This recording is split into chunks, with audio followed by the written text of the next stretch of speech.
नमस्कार व्यापारी मित्रों, CA Pritam Batra here, Nagpur. GST आज तक इसमें आपका स्वागत है। इस सीरीज में हम जीएसटी में आने वाली तकलीफें या जीएसटी के जो प्रावधान जिसके बारे में आपको जानकारी होनी चाहिए, जो आपके व्यापार संगत है, उसके पे हम शॉर्ट वीडियो बनाते हैं एवं आपको शेयर करते हैं। आज जो विषय मैं कवर करने जा रहा हूँ वो है रूल 88B। इसमें बताया गया है manner of calculating interest on delay payment of tax. अगर आपने डिले पेमेंट ऑफ टैक्स किया है तो ब्याज कैसा लगेगा, कब लगेगा, कितना लगेगा, इसका एक प्रावधान है। ये बहुत सिंपल बात है कि सेक्शन 50 में बताया गया है कि जीएसटी में रेट ऑफ इंटरेस्ट 18 रहेगा। पहले 24 हुआ करता था, अब सभी जगह 18% हो गया है। बट ये 18% भी बैंक रेट से काफ़ी ज़्यादा है। तो क्या हमें ये प्रावधान लगना चाहिए? क्या ये हमारे बिजनेस के लिए वायबल खर्चा है? वो समझना बहुत ज़रूरी है। क्या डिले पेमेंट करना बिजनेस के लिए एक अच्छी इमेज देती है डिपार्टमेंट में? इस पे हम बात करेंगे। रूल 88 बताता है, 88B, कि 3 टाइप के इंटरेस्ट है। एक है interest on delay payment of taxes. आपने आपकी आउटवर्ड सप्लाई सेड पीरियड में, यानी उसी वक्त के रिटर्न में दिखाई है, भले आपने वो रिटर्न लेट फाइल किया है, बट अगर आपने लाइबिलिटी उस मंथ की उसी मंथ में दिखाई है, या बिफोर नोटिस इशू करने के पहले, सेक्शन 73 या 74 का नोटिस इशू करने के पहले आपने रिटर्न फाइल किया, भले डिले से किया, तो डिले से फाइल करेंगे तो आपको क्या होगा? लेट फी लगेगी। लेकिन इंटरेस्ट उसी अमाउंट पे लगेगा जो आप कैश के थ्रू पे कर रहे हैं। यानी अगर आपने पूरा तरह चेक करके, सब कुछ खाते को मिलान करके 2 दिन बाद भी रिटर्न फाइल किया, लेकिन सही तरीके से रिटर्न फाइल करिए चेक करके, तो जो आपकी कैश लाइबिलिटी है उस पर इंटरेस्ट लगेगा। कहाँ से? फ्रॉम द ड्यू डेट, जो कि नॉर्मली 20 तारीख होती है, till the date of payment. और इसमें पर डे के हिसाब से लगता है। कोई ऐसा नहीं है कि एक दिन भी डिले हुआ तो पूरा महीने का ब्याज लगेगा, ऐसा नहीं है। जितने दिन आपका डिले ऑफ पेमेंट हुआ रिटर्न फाइलिंग में, उसका ब्याज आपको भरना पड़ेगा।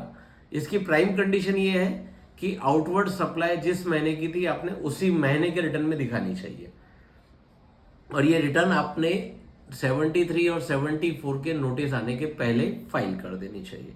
तो अब जितना कैश एलिमेंट है, जो आपने कैश भरना चाहिए था, जो सरकार को 20 तारीख को मिलना चाहिए था, आपके डिले की वजह से 26 तारीख को मिला या 2 महीने बाद मिला, तो उतने दिन की ब्याज आपको सरकार को देनी है। ये पहला प्रोविजन आ गया। दूसरा आ गया कि मैंने जो मेरी सप्लाई थी मार्च की या जो भी पीरियड की, मैंने वो तो डाल दी, बट उसका टैक्स बराबर नहीं भरा। या मैंने पार्ट सप्लाई रिपोर्ट की, बाकी मेरी कुछ इनकम टैक्स रिटर्न फाइनल हुए, मेरा ऑडिट हुआ, तो मैंने आउटवर्ड सप्लाई बढ़ाई। बाय एनी रीजन, हुक और क्रुक, किसी भी कारण से अगर आपने आपकी आउटवर्ड सप्लाई डिले से रिपोर्ट की है, जो आपको समय पे कर देनी चाहिए थी, तो आपको for the delay period from the due date of the original supply till the date of payment आपको ब्याज भरनी पड़ेगी। इसका एग्जांपल ले लेता हूं मैं कि मेरा 3 करोड़ रुपए का टैक्स पेएबल था मार्च का। 3 करोड़ रुपए का टैक्स पेएबल मुझे दिखा देना चाहिए था, और उस वक्त में मेरे पास 4 करोड़ का आईटीसी जमा भी था। लेकिन बिकॉज ऑफ एनी रीजन मेरी बुक्स फाइनल नहीं थी, मेरे सेल डाउटफुल थे, कस्टमर का कुछ इश्यू चल रहा था, या मेरे अकाउंटेंट नहीं था, मेडिकल इमरजेंसी थी, बिकॉज ऑफ एनी रीजन आपने मार्च का रिटर्न नील का फाइल कर दिया या कम का फाइल कर दिया, और ये जो बची हुई 3 करोड़ की सेल है जो शॉर्ट रिपोर्टेड थी, वो आपने सितंबर में दी। सेक्शन 16(4) सीजीएसटी बोलता है कि आप कोई भी पुरानी पीरियड की छूटी हुई लाइबिलिटी आप बाद में भर सकते। कब तक के? टिल 30 नवंबर। तो कानून तो बताता है कि आप 30 नवंबर तक के भरिए, लेकिन ये कानून में ये भी प्रोविजन को ध्यान रखिएगा कि सिर्फ वो करने से कुछ नहीं होता, आपको टैक्स का भुगतान अगर आप देरी से कर रहे हैं तो आपको ब्याज भरना पड़ेगा।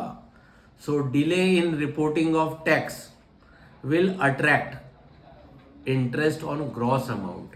भले आपका आईटीसी जमा था। 88B रूल आया है नोटिफिकेशन नंबर 14/2022, इफेक्ट डेटेड 5 जुलाई 2022, but this is effective from 1/7/17 से आज तक कोई भी पीरियड की लाइबिलिटी आपने देरी से रिपोर्ट की है as compared to what it should be, तो आपको ब्याज भरना पड़ेगा, भले ही आपका जीएसटी वहां पे जमा था।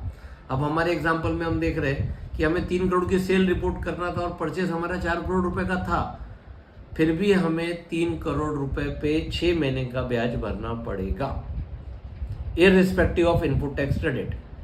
जी interest will be liable on gross amount if there is the sales outward supply is not reported on the said period.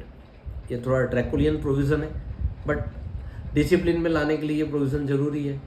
अन्यथा हम GSTR 1 को 3B को काफ़ी लाइटली लेते हैं एवं हमारी बुक्स को बिना रिकंसाइल किए हम लोग रिटर्न्स फाइल कर देते। तो सरकार यहाँ चाहती है कि व्यापारी डिसिप्लिन में रहे, जो आपकी जिस महीने की सेल है उसी महीने में रिपोर्ट करिए, उससे संबंधित लाइबिलिटी आप कैश या इनपुट टैक्स क्रेडिट उससे भरिए। ये तो हो गया आउटवर्ड सप्लाई के 2 रिटर्न।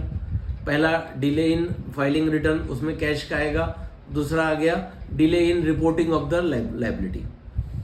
तीसरा प्रोविजन है इनपुट टैक्स क्रेडिट। खरीदी का कर आपने अगर रॉन्गली क्लेम करके यूटिलाइज कर लिया है, सिर्फ क्लेम करने से कुछ नहीं होता, अगर रॉन्गली क्लेम करके यूटिलाइज किया है तो आपको उस पर ब्याज भरना पड़ेगा। और इसे यूटिलाइजेशन कब माना जाता है, ये इंपॉर्टेंट है।